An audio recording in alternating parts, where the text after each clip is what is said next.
retrouve maintenant pour la partie Symblo. Donc on a fait la rectification interne, donc c'est déjà une bonne chose, c'est une étape importante. On va maintenant faire un Symblo qui va permettre de tenir les pièces pour la rectification externe. Donc ça rien de bien compliqué. On va tout simplement utiliser une chute de métal d'un acier de diamètre plus gros et on va faire un surfaçage, un perçage taraudage à M12 pour mettre une bague qui maintiendra notre bague de roulement en place, et un épaulement ici, donc un chariotage, et faire un épaulement au diamètre interne qui a été précédemment rectifié. Et on aura notre pièce Symblo qui servira à tenir notre bague. Alors, ce qu'il faut faire, alors on va le sortir un tout petit peu plus pour éviter d'avoir tout souci, tout gêne. Donc on va le sortir un petit cran, on va aller sur ici, voilà, comme ça. Je préfère l'avoir un tout petit peu plus dehors, histoire de ne pas avoir de soucis avec la meule, que l'axe de la meule touche ou quelque chose comme ça. Et on va maintenant faire le surfaçage. On peut voir que c'est très déformé, c'est pas coupé très droit.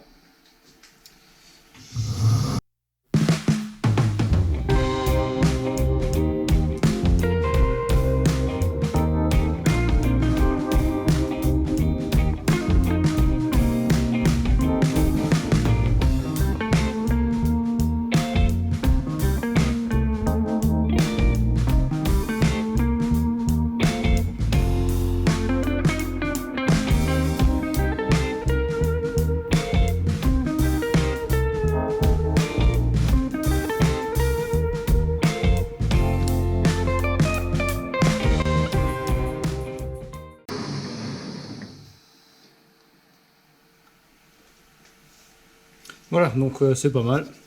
Surfaçage, rien de spécial, pas besoin d'état de surface spécifique puisque c'est juste pour l'avoir droit, hein, ça n'a pas d'importance. Donc je vais maintenant monter l'outil préparer les forêts, l'outil à centrer, forêt à centrer, et on va faire le perçage puis le taraudage à M12. Donc laissez-moi préparer tout ça et je vous reprends. Maintenant pour l'opération de perçage, on va donc passer avec le forêt à centrer et faire un petit perçage à 7 mm parce que j'ai un forêt de 7 sous la main, et ensuite à 10.2 pour le taraudage à M12. C'est parti donc déjà pour le centrage. Mais bon, ça passe super.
Voilà pour la partie là.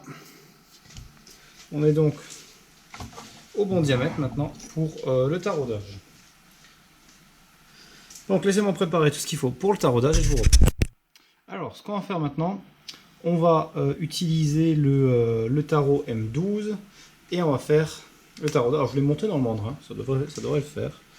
On va passer un peu d'huile à tarauder que lui en fout dedans, j'en mets plus à côté qu'autre chose.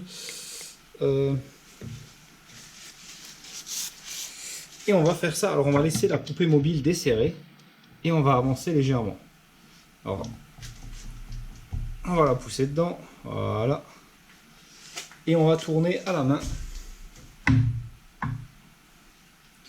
la pièce là, puisque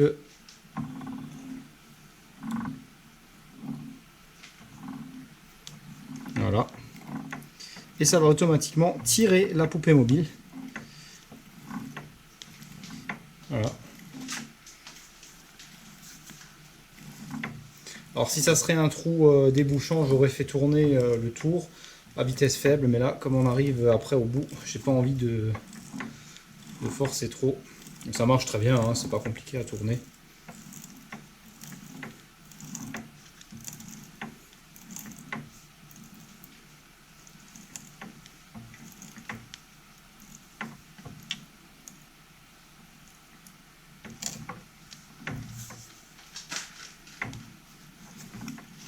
Puis on sort.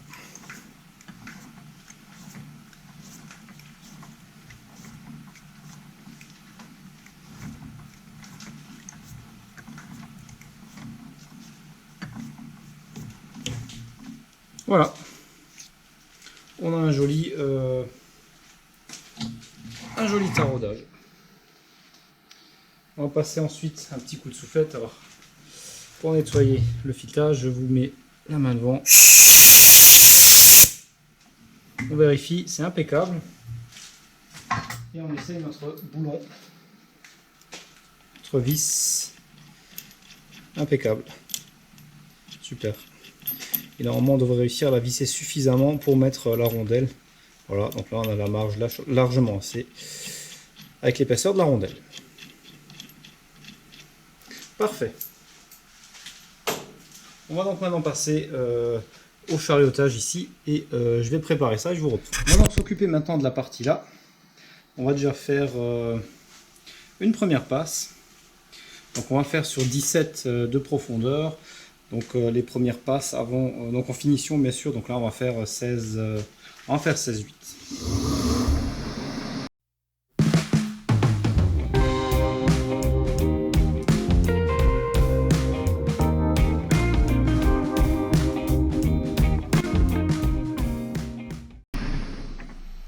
Voilà une petite passe grossière pour nettoyer. Et on va prendre une mesure pour voir où on en est.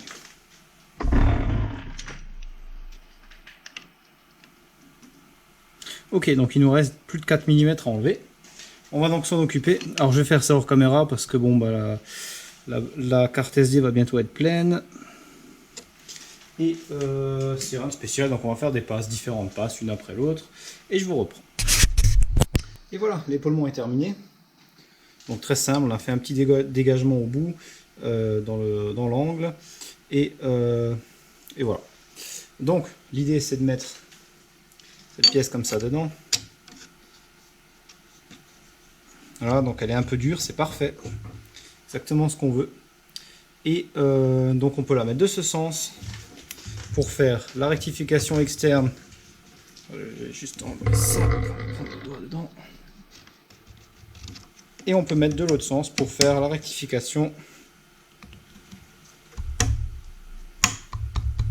Alors, parfois ça se bloque un peu, c'est tout à fait classique. On va prendre le petit maillet.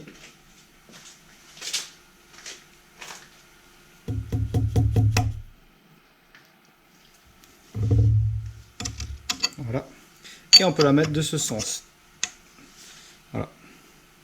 Donc, alors ce sens c'est pour rectifier la face ici, hein, uniquement. Donc ensuite on met une rondelle qui est tout limite à la taille, mais qui ne rentre pas dedans. Pourquoi? Tout simplement pour avoir la possibilité de rectifier ici sans toucher, sans que cette rondelle nous gêne. Ça c'est super important. Donc ça va être fixé comme ça et comme ça. Voilà, et ça va tenir en place de cette manière. Ok?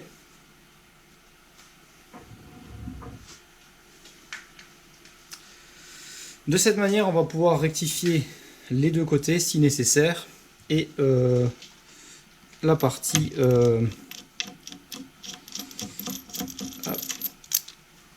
et faire la rectification externe. Voilà, donc ça c'est le but de ce cymbalo. Comme il est usiné sur place, on va surtout plus le desserrer et plus rien bouger. Et il est donc parfaitement rond, il tourne parfaitement rond avec l'axe de la branche. Super important. Et on va maintenant pouvoir passer à la phase rectification. Donc on va utiliser une meule externe. Et selon le fini, je vais passer à deux meules différentes, peut-être une plus fine et une plus... on va commencer avec la plus grosse et passer avec une fine si le fini n'est pas vraiment comme je le voudrais. Sinon, on laissera comme ça, ce sera très bien si le fini est bon. Je vais donc mettre tout ça en place maintenant et je vous reprends pour la phase de rectification. Alors ce que je vais faire avant, je vais déjà rectifier, enfin dresser les meules, enfin la meule. Je le ferai hors caméra parce que ça fait beaucoup de poussière abrasive. J'ai pas envie d'en avoir plein la caméra. J'évite donc de le faire sur caméra. Sinon, rien de spécial, hein, comme je vous ai montré avant, le dressage classique et on fera ensuite les passes de rectification. Alors, on se retrouve sur la partie rectification externe maintenant. Donc, on a ici notre cymbalo, qui est la pièce en métal qu'on a vu avant, parfaitement ajustée au diamètre pour qu'il n'y ait pas de jeu, donc elle se mette légèrement dure, que la bague se glisse légèrement difficilement dessus. On a ici une rondelle qui va permettre de serrer la bague, tout simplement, avec la vis. Donc, on serre ça en place. J'ai deux types de rondelles. On a celle-ci, qui est légèrement plus petite, et qui vient juste appuyer, alors je vais vous montrer ça, si je n'en pas ici, qui vient juste appuyer sur le chanfrein, sur le rayon, et ne pas venir en contact avec la surface rectifiée. Tout simplement pour pouvoir rectifier cette surface sur place. Et ça, c'est important. Donc là, je vais rectifier la partie ici, donc l'épaulement, là. On fera ensuite la partie avant, pour avoir la bonne distance de l'épaulement jusqu'à la face avant. Et ensuite, on fera l'arrière. Et en dernier, on fera la périphérie ici. Alors pourquoi? Alors il y a plusieurs raisons. Ici, c'est pas une rectifieuse, hein, c'est un tour. Donc déjà, c'est très délicat de travailler déjà sur de la grosse précision avec un tour. Ici, on n'a pas besoin d'une grande précision. C'est pas un roulement qui tourne à haute vitesse. C'est vraiment pour faire tourner les chenilles. Même s'il y avait du faux rond, ça gênerait absolument pas. Ça fonctionnait avec plus d'1 centimètre de jeu. Donc si on est dans le centième, je vous dis, ça bougera pas. Mais on veut vraiment faire quelque chose de plus précis possible. Donc, ce qui se passe, c'est que c'est vrai que pour être dans le millième, c'est compliqué. J'ai réussi plus ou moins sur l'autre bague. Alors je dis plus ou moins parce qu'il y a une légère déformation sur une légère ovalisation de quelques millièmes sur la bague, ce qui n'est pas gênant, hein, donc je vais pas en refaire une autre pour ça, ça ne gênera pas du tout. Mais c'est peut-être simplement une histoire d'ordre de procédé en fait. Alors la première, j'avais utilisé que cette bague. Cette bague vient appuyer sur le chanfrein, mais elle n'est pas uniforme. Donc elle risque d'écarter ou de bouger légèrement la partie externe. Ce qui m'étonnerait parce que c'est pas serré fort, donc je pense pas que ça vienne de là. Par contre, j'avais d'abord rectifié la partie là, donc la périphérie. Ça m'a fait une surface parfaite, pas de faux rond, rien du tout. J'ai vérifié au comparateur. Et ensuite, j'avais rectifié la partie là, donc l'épaisseur, l'épaulement, et la face externe. La face avant étant déjà rectifiée sur l'autre. Alors celle-ci est déjà rectifiée, mais il me faudra la re-rectifier pour ajuster la distance entre l'épaulement et là, qui est déjà un peu trop faible. Trop grand plutôt, pardon.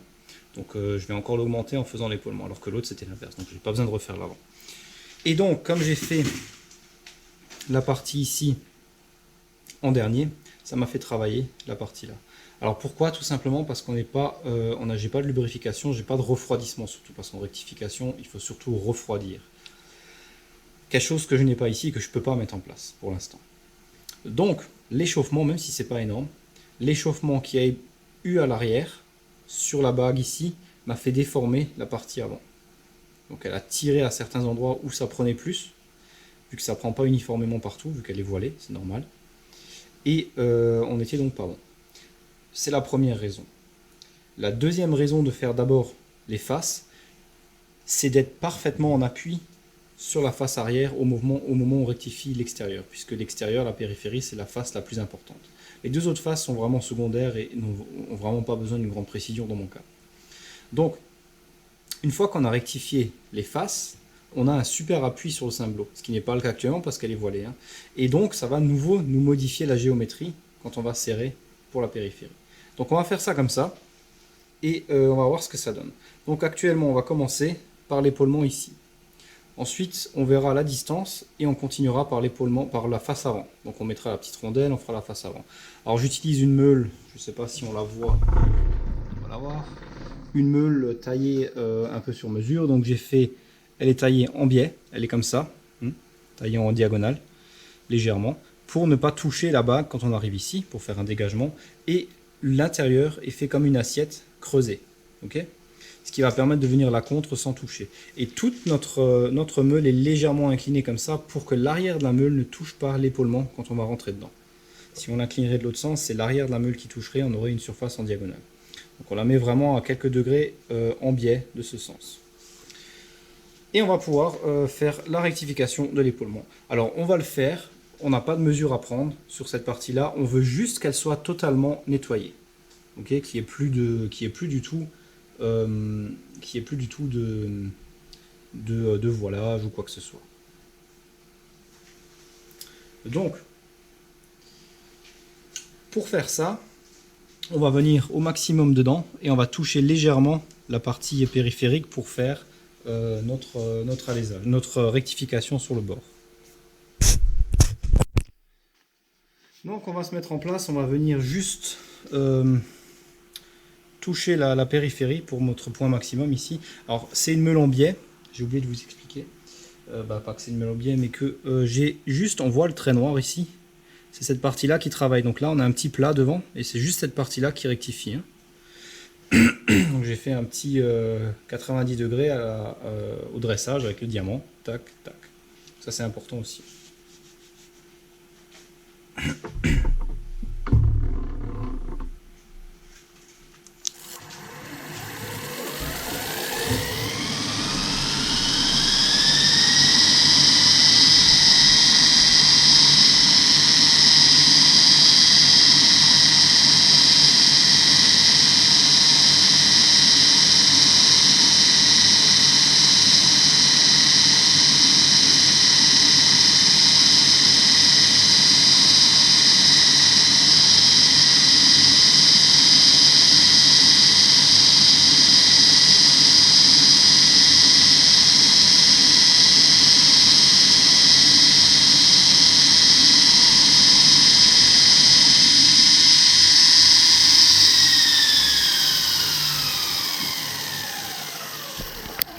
Et donc on peut voir ici qu'on a touché ici, donc on voit bien que c'est ovalisé, hein, c'est déformé, ce qui est tout à fait normal. On a maintenant mis à 0 le vernis ici, la visu, pour ici. Donc on sait qu'on va jusqu'à 0 au maximum. Maintenant on va se remettre en place et on va venir toucher et faire la rectification ici. Donc on va doucement avancer pour toucher, on retire et on fait nos passes.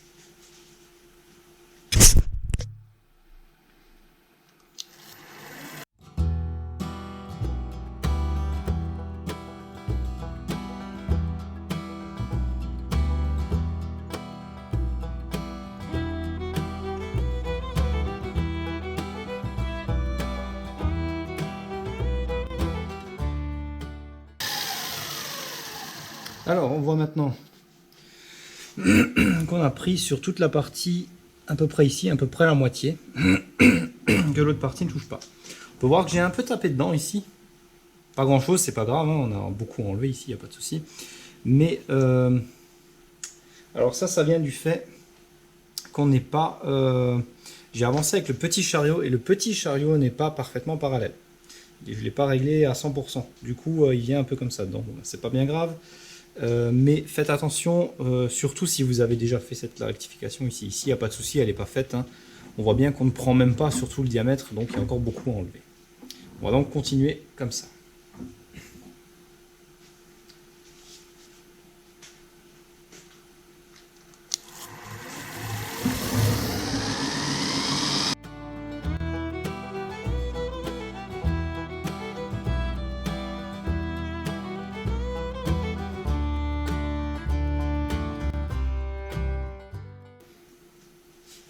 Donc là on peut voir qu'on a une super surface, on prend partout, il n'y a aucune zone où on n'a pas de...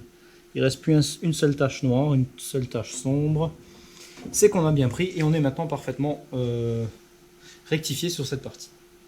Alors ce qu'on va faire maintenant, on va prendre, on va déjà essuyer, juste essuyer tout ce qui reste dessus, et on va faire une mesure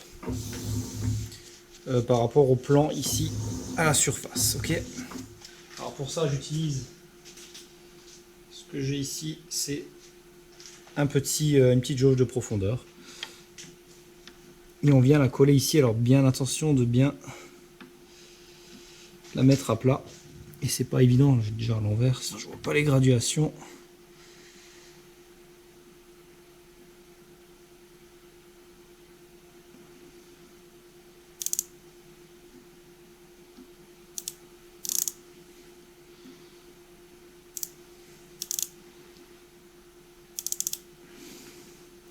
C'est pas évident de l'avoir bien dessus, hein.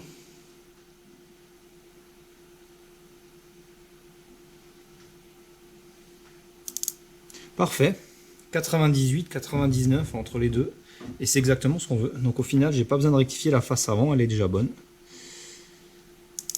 Super. On est plutôt à 99, c'est très bon. C'est exactement ce qu'il nous faut de distance d'ici à là. Donc finalement, j'ai eu de la chance, elle n'était pas trop voilée, et du coup, j'ai pas besoin de repasser devant, on est à la bonne distance. Maintenant, ce qu'il faut faire, la phase suivante sera la rectification de la face de l'autre face qui n'est pas encore faite. Donc on va tourner tout ça et on va s'occuper de celle-ci. Alors celle-ci est importante parce qu'elle va réguler notre diamètre, c'est-à-dire qu'on va, pas notre diamètre, notre longueur. Donc c'est celle-là qu'il va falloir rectifier suffisamment pour avoir la bonne épaisseur de 20 mm. Ok. Donc on va sortir notre pièce. Hop. Voilà. Parfait. On vérifie qu'on a bien pris partout quand même, hein, parce que des fois on voit pas bien. Ok. On essuie notre cymblot.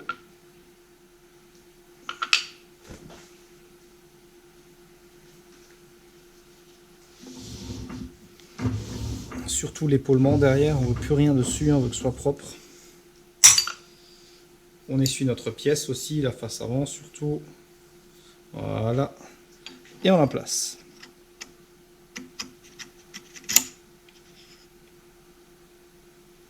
Parfait.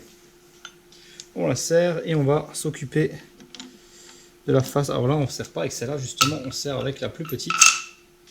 Pour éviter le problème, justement, de ce côté-là. Voilà, comme ça.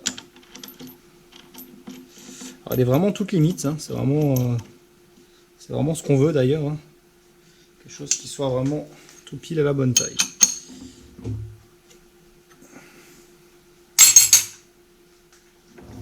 Alors, vous remarquerez qu'elle ne tourne pas tout droit, c'est tout à fait normal, c'est une rondelle brute, hein, elle est pas...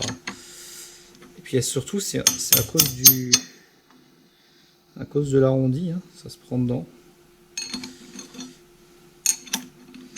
Mais l'important, c'est que ça soit bien en place,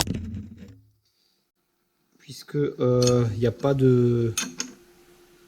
C'est de la rectification, hein, il n'y a pas un effort énorme à mettre, voilà, hein, c'est pas grand chose. Voilà. Là, elle est vraiment pas bonne.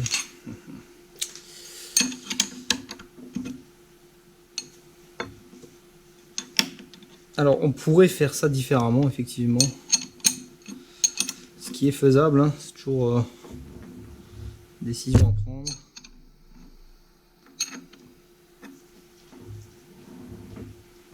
Serait effectivement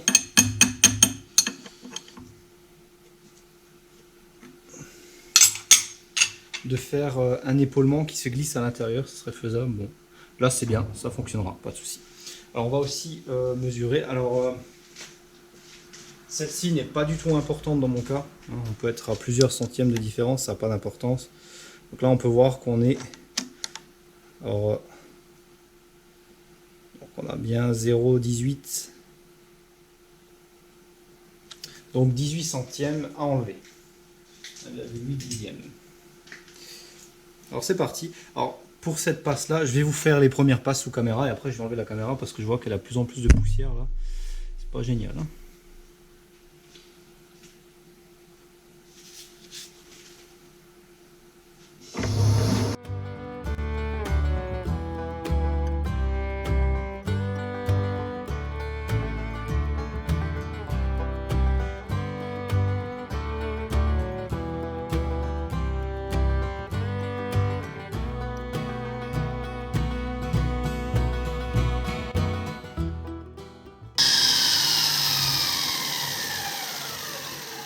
Voilà, on peut voir la première passe ici. Hein. Et je vais continuer comme ça, tout simplement, jusqu'à arriver au maximum. Voilà. Et je vous reprends quand c'est fait.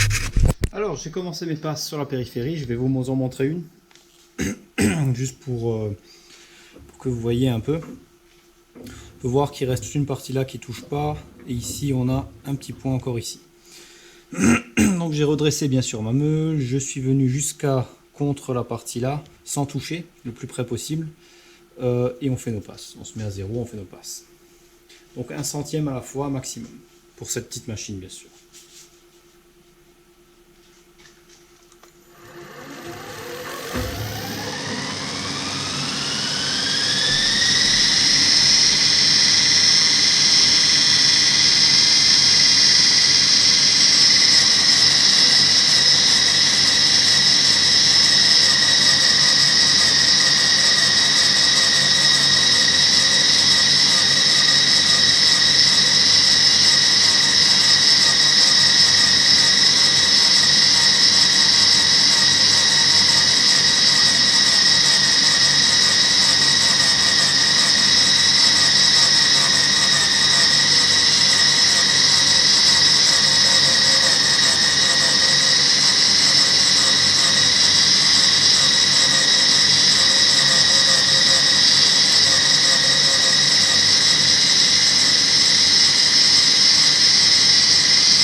Voilà, on peut voir que c'est déjà beaucoup mieux ici, hein. On n'a plus que ça. Et on va continuer jusqu'au bout, jusqu'à avoir notre bonne taille. On voit que ça prend bien jusqu'au bout, c'est parfait. Impeccable. Je vais donc continuer jusqu'à avoir fini et je vous reprends. Alors je ne vais pas vous faire ça en caméra parce qu'il y a vraiment beaucoup de poussière, la caméra est pleine et c'est pas trop génial, c'est assez abrasif. Alors voilà, la rectification est terminée. On a donc notre bague ici. Alors on peut voir ici, je ne sais pas si on voit bien la caméra, je suis un peu bas. Donc ici j'ai passé un coup de pierrage pour enlever les petites marques parce qu'il y avait une toute petite bavure sur le bas où la meule n'arrivait pas à accéder. Donc j'ai passé un coup de pierrage, pierre à nez, on frotte juste dessus que ce soit propre. La seule partie visible encore du traitement c'est les arrondis, là, les rayons. Pareil ici, et puis le dégagement, tout à fait normal, hein, comme sur un roulement acheté, c'est pareil. Voilà, on peut voir l'autre partie du roulement. Voir c'est pareil, rectifié, puis on voit les parties traitées avant rectification. Donc, celui-ci est parfaitement rond. Il n'y a aucune ovalisation comme je l'ai fait en dernier. Et toutes les cotes sont parfaitement respectées. La finition est suffisante, elle est bien, elle est propre. Surtout que c'est un roulement qui ne tourne pas vite du tout. On peut voir la comparaison avec la partie d'origine ici. On est quasiment sur le même fini. On pourrait faire éventuellement un test au rugosimètre. On voit que celui-ci est un tout petit peu plus fin, donc ils ont utilisé une meule un peu plus fine, je pense. Mais dans l'ensemble, c'est pareil. L'intérieur est un peu plus grossier, mais ça n'a pas d'importance, c'est à presser. Enfin, grossier, c'est un grand mot, hein, bien sûr. Là, c'est parfait. L'avant est fait, le petit épaulement est fait. Et c'est impeccable. Et on est aux bonnes dimensions. Donc là, ça rentre parfaitement dedans. Comme ça. Voilà. Aucun jeu nulle part. Hein. Et ça tourne super bien. Donc les dimensions ont été respectées avec précision. Sur les deux bacs, mis à part l'autre est légèrement ovalisé. Bon, c'est très léger, on est vraiment dans des tolérances acceptables, donc c'est pas grave. Mais elle est plutôt bien réussie aussi. Celle-ci est vraiment bien réussie, hein, j'ai rien à dire. Alors, seule petite remarque, ce que je vais peut-être encore faire, c'est passer ici sur l'arête. Ici, elle est très tranchante, là, la petite arête. D'en haut, là, elle coupe, très coupante. Je vais passer un coup avec la pierre manuellement, la pierre à au nez, un petit coup dessus. Juste pour enlever cette micro-bavure, on va dire, qui peut éventuellement gêner ici sur les rouleaux. Donc ça, on va le faire encore, je vais passer un coup dessus. Et mis à part ça, notre bague est terminée. Alors, elle est parfaitement à la bonne taille, et puis on va pouvoir passer au remontage. La dureté est parfaite, je suis absolument confiant sur la solidité de la pièce, sur le fonctionnement, enfin bref, c'est vraiment parfait. Du moins, je vois aucun souci. Hein. La finition est bonne, on a vraiment les bonnes dimensions, pas d'ovalisation.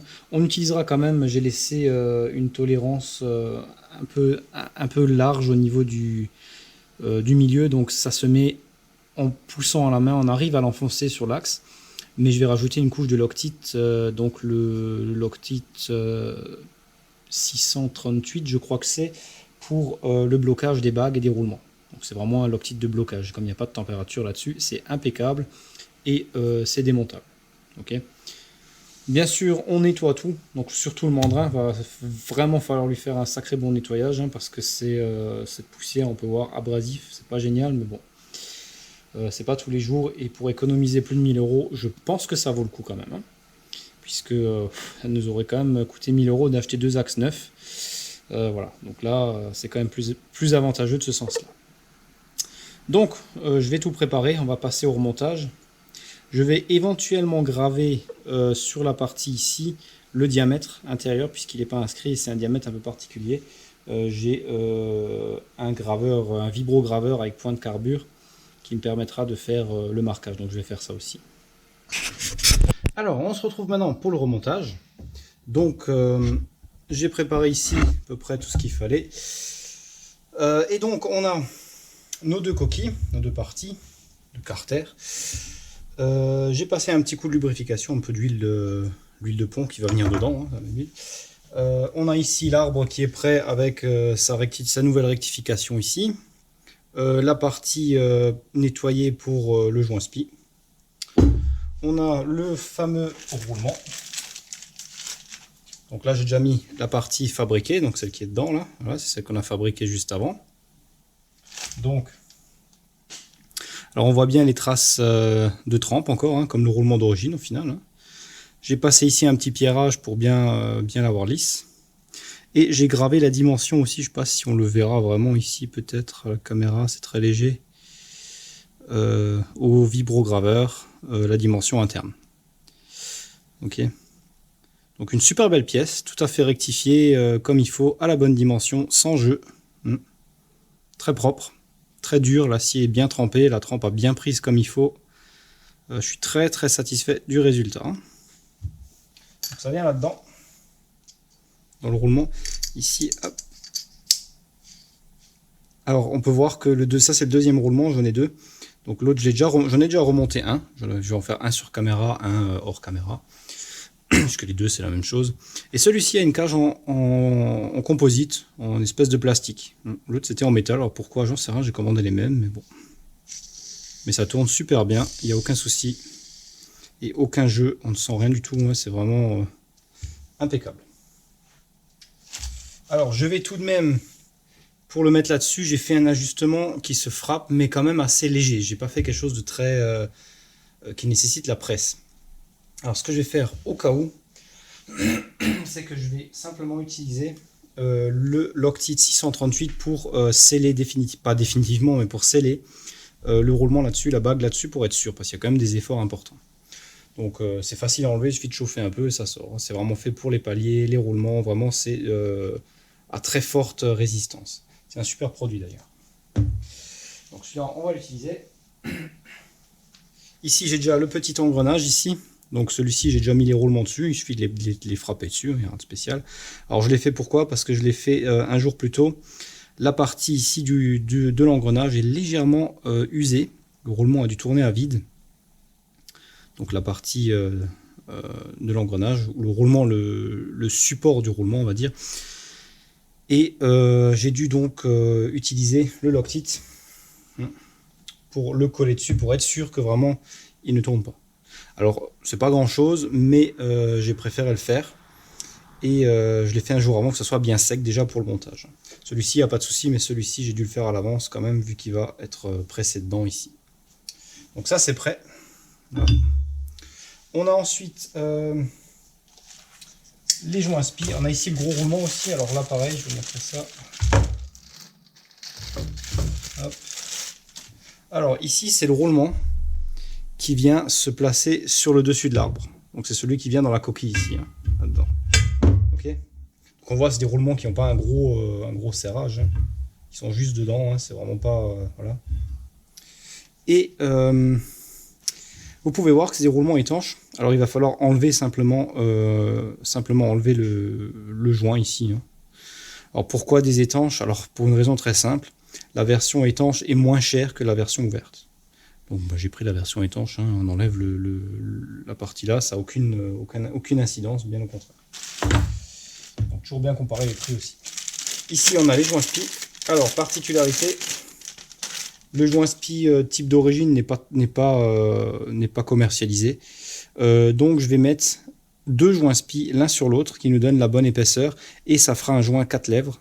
Parce qu'à l'origine on a 2 lèvres plus un pare-poussière assez spécial. Et pour vraiment être sûr, j'ai mis 4 lèvres. Ça pose aucun souci et au moins on est sûr d'avoir une bonne étanchéité.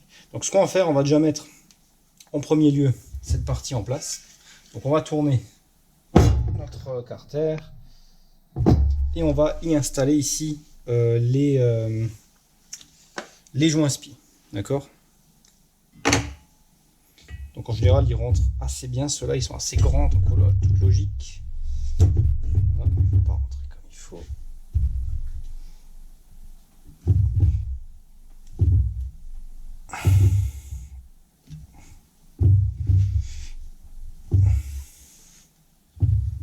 Donc il est assez dur.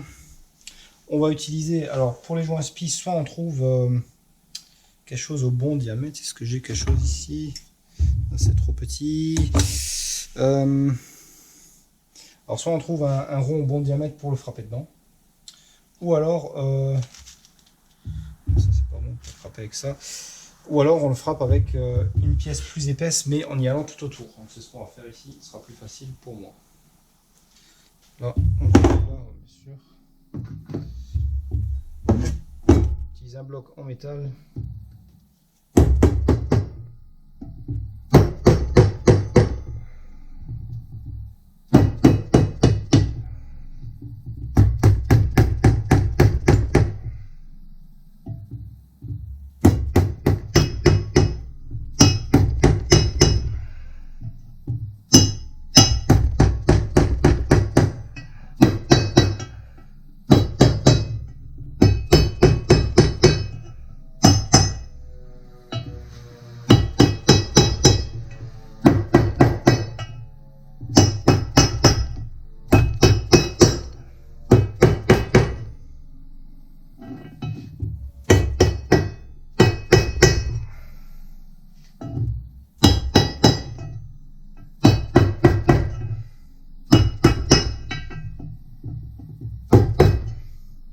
Voilà, donc là le premier est bien dedans, impeccable.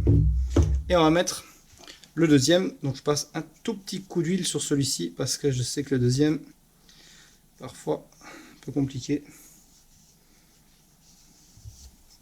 Très light, on n'en met pas trop. Et on vient installer le deuxième.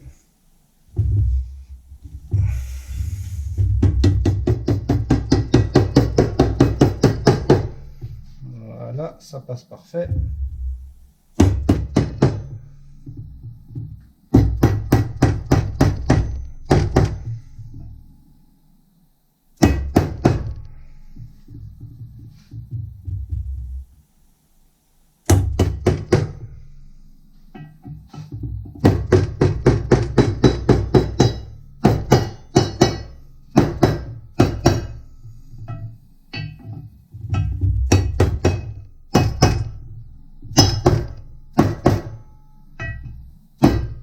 Super, les deux joints sont en place. Impeccable. On peut faire un petit essai avec l'arbre. Donc, ce qu'on va faire, on va lever.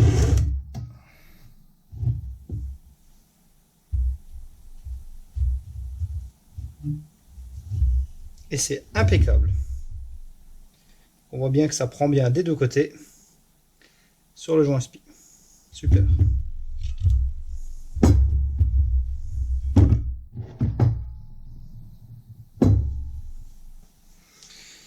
Donc on a maintenant normalement une bonne étanchéité.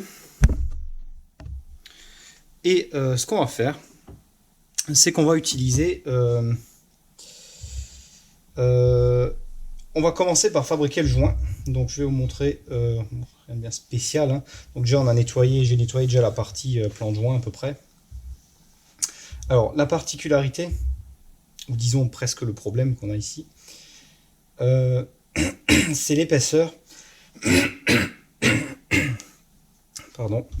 Donc l'épaisseur totale de la partie. Alors on va prendre un petit tournevis. D'ici à ici.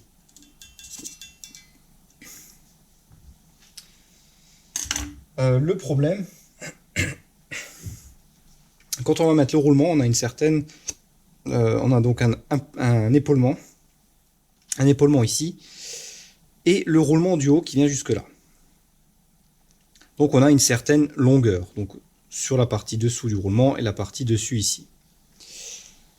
La longueur doit être identique à ce niveau-là, entre quand la coquille est fermée, de l'alésage là à l'alésage là. Si la longueur est trop importante, on aura du jeu dans l'arbre. Okay. Si par contre la longueur est trop faible, on aura un serrage. Donc un serrage, et les roulements vont se bloquer. Donc ça tournera très dur, et ça c'est vraiment pas bon du tout. Dans le cas de l'utilisation de ces réducteurs, on peut avoir un léger jeu axial, ça pose pas de souci. Ils sont pas prévus pour avoir des efforts axiales. Donc même s'il y a un peu de jeu, ça pose aucun problème. Il y en avait d'ailleurs beaucoup à l'origine, puisqu'ils avaient monté une des bagues à l'envers. Et ils l'ont probablement fait parce que ils n'avaient pas assez de jeu, justement, entre les deux coquilles. Pourquoi? J'ai remarqué que le réducteur, donc qui avait la bague montée à l'envers, c'est-à-dire au lieu de la mettre comme ça, voilà, pour que l'axe ne puisse pas être tiré dehors, il y a ce rebord qui bloque, ils l'ont mis de ce sens. Donc l'axe pouvait sortir. Donc on pouvait tirer vraiment de plus d'1 centimètre l'axe, donc c'était sur l'autre réducteur, au point qu'on arrivait à ce que la couronne ici touche la fonte. Forcément, puisque c'est elle qui va du coup bloquer la totalité. C'est vraiment pas ce qu'on veut. Alors ils l'ont fait pour une bonne raison, parce qu'il a déjà été démonté, hein, je le voyais bien. Celui-ci je pense pas, mais l'autre avait déjà été démonté, c'est sûr et certain, puisqu'il y avait du Loctite et de la pâte à joint à la place du joint papier, déjà. Et c'est bien le problème, c'est que le fait de mettre un joint papier va donner une épaisseur supplémentaire et suffisante pour avoir un jeu axial correct. Donc être dans les bonnes tolérances. Sur l'autre, il avait été monté à la pâte à joint, et j'ai essayé avant de le fermer, j'ai essayé sans mettre de joint papier.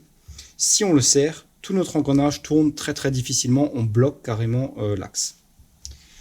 Donc en rajoutant le joint papier, le problème est réglé. On arrive à un jeu parfait, il n'y a quasiment aucun jeu axial, on est à peine 1 ou 2 centièmes, et on tourne librement.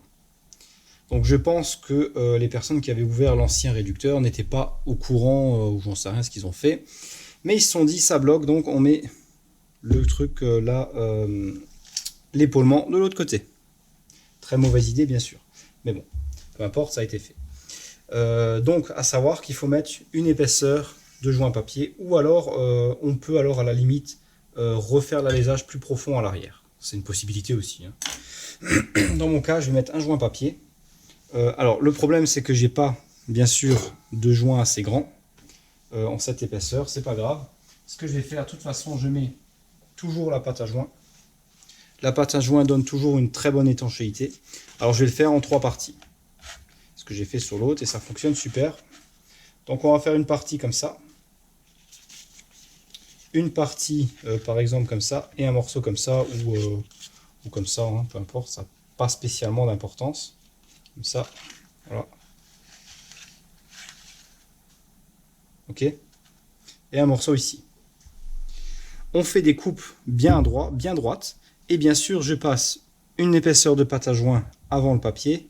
On pose le joint sur la pâte à joint, le joint papier. On repasse une épaisseur dessus de pâte à joint et on ferme tout ça.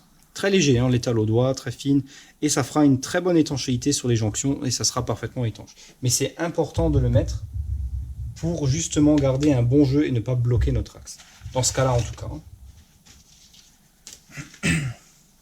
Donc ça va être la prochaine étape, fabriquer le joint papier. Alors le joint papier, comment on fait? Alors moi, ce que j'utilise, alors je vais vous montrer ça.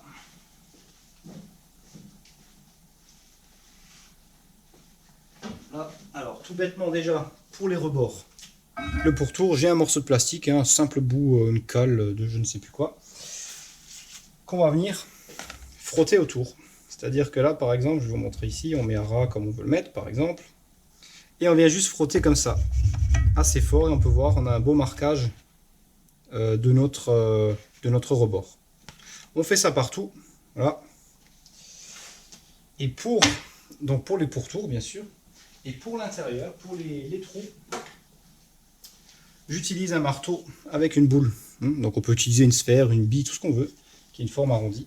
Et on vient tout simplement, je vais vous montrer comment que ça donne. On vient tout simplement poser, par exemple ici, la feuille de joint sur notre trou. On sent bien sûr les trous avec le doigt. Là on a le trou ici, et on vient juste bien l'appuyer dessus, et on peut voir qu'on a parfaitement la marque du trou. Donc ça, c'est aucun souci, c'est très bien comme ça. Ça fonctionne parfaitement. Une fois qu'on a ça, on découpe le joint et j'utilise des emporte-pièces. Donc un coffret. C'est ça. Un coffret d'emporte-pièces de ce type. Donc c'est différents emporte-pièces à frapper. On frappe au marteau pour faire les trous. C'est plus pratique, et si on l'a pas, on peut bien sûr découper au cutter ou au scalpel pour faire les trous, il n'y a aucun souci de ce côté-là. Donc je vais faire ça. Alors je vais pas faire ça en caméra, il n'y a rien de spécial, hein. Je pose dessus, je marque, je fais les trous, machin, je vous montrerai ça quand c'est fait. Hein. Et du coup, alors je le prépare tout de suite, pourquoi? Parce qu'après, une fois qu'on a les engrenages dedans, ça va gêner pour poser nos feuilles. Donc on va le faire de suite, comme ça on est sûr que ça soit impeccable au niveau du résultat de ce sens. Je vais donc mettre ça en place, je vais couper et faire ça, et je vous reprends tout de suite. Alors je vous montre après le premier tracé, donc là du dessous, donc on voit super bien le tracé. Hein. Juste en faisant, ça c'est le dessus où j'ai tracé. Je sais pas si on le voit bien à la caméra, mais c'est très visible et on pourra parfaitement couper et faire les trous. Ok. Donc là j'utilise du 0,4 mm. Voilà donc le joint qui est coupé et qui est prêt, donc en 3 parties, parfaitement ajusté. Et qui sera parfaitement étanche avec une couche de pâte à joint de chaque côté. Il n'y a pas de souci. Hein. Les points faibles, c'est toujours les jonctions. Mais comme dit, la pâte à joint est très largement bonne. Alors sur une grosse épaisseur de joint, je le ferai peut-être pas, mais là sur du 0,4 mm, je m'en fais pas du tout. Donc on va passer à la suite. Je vais enlever tout ça et je vous reprends. Alors on va maintenant mettre les roulements sur l'engrenage intermédiaire, celui du milieu. Donc on n'oublie pas le marquage extérieur-intérieur. Donc l'extérieur pour moi c'est la sortie d'axe. Donc j'avais mis un petit E sur une des dents ici qui est gravée. Et on va donc installer les deux roulements qui sont les mêmes de chaque côté bien sûr. Donc ici c'est du 62,06. Donc roulement neuf, simple roulement SKF. Hein, toujours allez-y toujours sur de la qualité parce que surtout dans des petits trucs comme ça, il faut vraiment pas hésiter. C'est quelques euros de plus. Mais ça fait une sacrée différence quand même.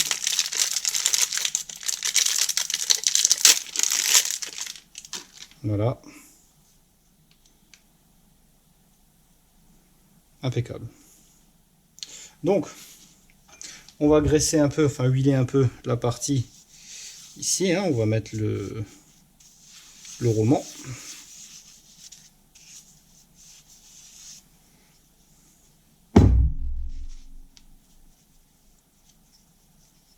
Et on va le frapper dessus. On va déjà bien l'engager. On va utiliser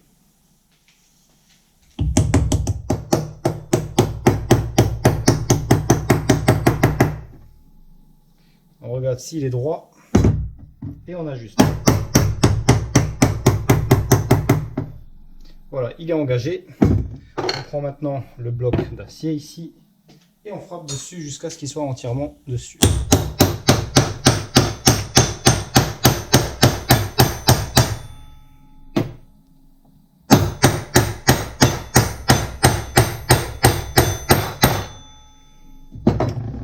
Voilà. On prend encore un petit chouille avec ça pour être sûr d'être bien voilà, au fond dessus, ok. On peut voir que c'est impeccable. Alors, on fait toujours bien attention que ça touche pas nulle part, donc là c'est bon, il n'y a pas de souci. Toujours bien sûr frapper sur la partie centrale quand on presse au milieu, si on presse à l'extérieur, toujours sur la partie extérieure. Hein. Toujours bien faire attention à ça. On peut mettre un peu d'huile directement aussi. J'aime bien en mettre toujours un petit peu pour voir comment le roulement va fonctionner. Voilà, parce que les roulements d'origine n'ont pas de... Un roulement comme ça n'a pas d'huile de fonctionnement, c'est vraiment une huile juste... c'est vraiment une huile juste pour la protection anti-corrosion, pour le stockage. C'est une huile de stockage, quoi. Voilà. Ok, donc là, on va faire la même chose de l'autre côté. Pareil, on met une bonne dose d'huile. Pas de mal à personne, on vérifie bien sûr que tout soit propre, toujours.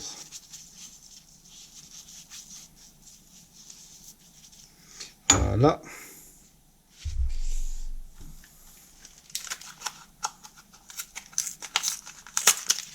Le même roulement de l'autre côté.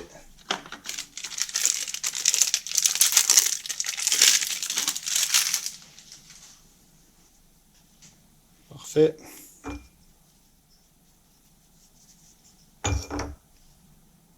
Et la même chose.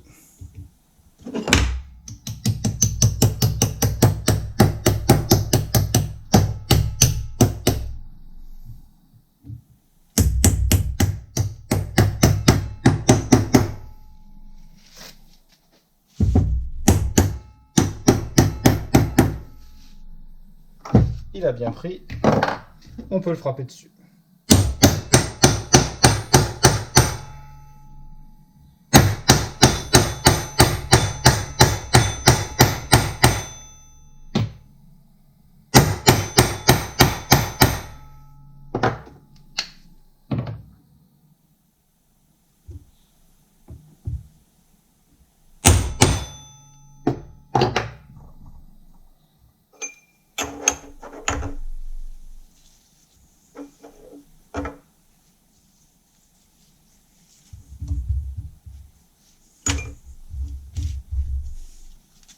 Et voilà, les deux sont montés.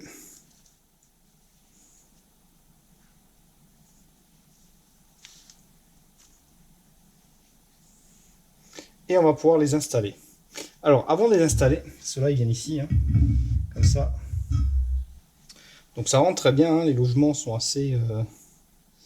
On va repérer à nouveau où se trouve mon E pour l'extérieur. Si je le retrouve, je ne le vois pas.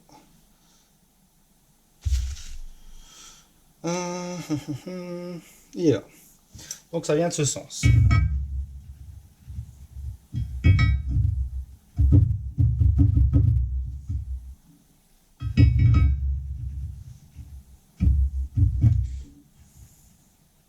Ok, donc on va pas le mettre tout de suite.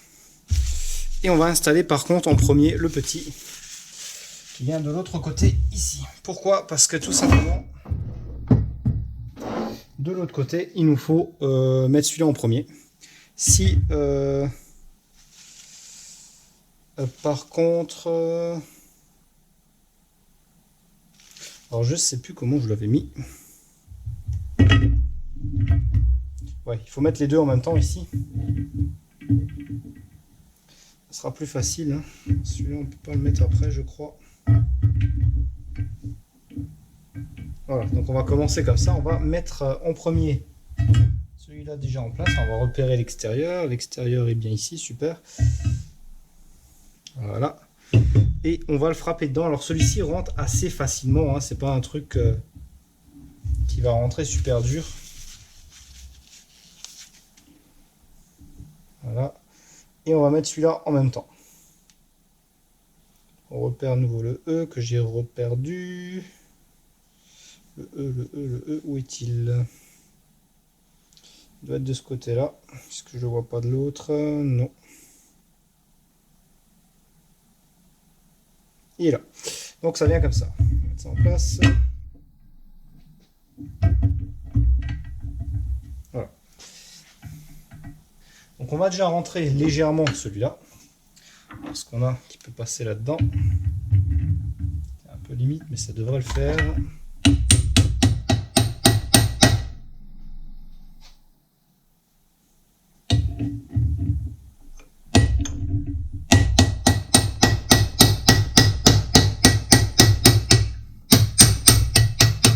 Voilà, on tape tout doucement.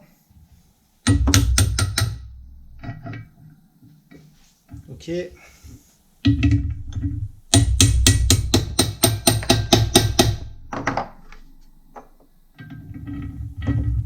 Alors, notez que ça rentre très facilement, il n'y a pas de... Ok.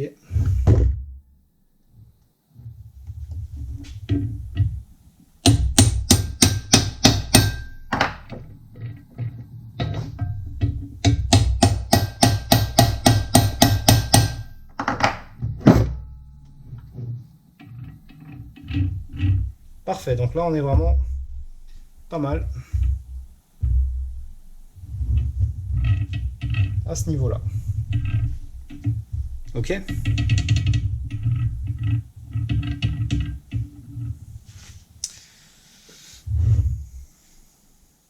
Donc on l'a mis dedans. Alors c'est pas vraiment, c'est pas un pressage, hein, c'est vraiment léger dedans. Hein, c'est pas voilà. Et à l'extérieur on est bien, donc, impeccable. Hein, je peux rien dire. Super. Donc laissez-moi maintenant préparer tout le reste. Et puis je vous reprends pour la suite des opérations, donc l'installation de la grande partie. Alors pour ça, ce qu'on va faire, on va déjà, alors ce qu'on peut faire tout de suite, c'est déjà mettre le roulement dedans, celui-ci. Donc on va bien le huiler, puisque c'est important toujours.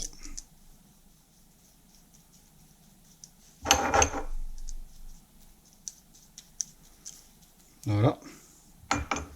Et celui-ci, on va le poser dedans. Parfait. Cette partie-là viendra ici, pas de souci. De cette manière. Hein. Ok. On va maintenant préparer toute la partie axe. Donc on va bien nettoyer la surface ici pour mettre le produit de collage. Et l'intérieur de la bague de la même manière. La prochaine étape, ça sera de frapper la partie en place. Donc comme on a ici un rebord en bas, donc un épaulement, on ne peut pas glisser l'axe dedans comme ça. On est obligé de le glisser par le dessous. Une fois en place, on frappe ensuite seulement la bague dessus. Donc ça c'est une obligation, malheureusement il n'y a pas le choix. Donc je vais préparer tout ça et je vous reprends.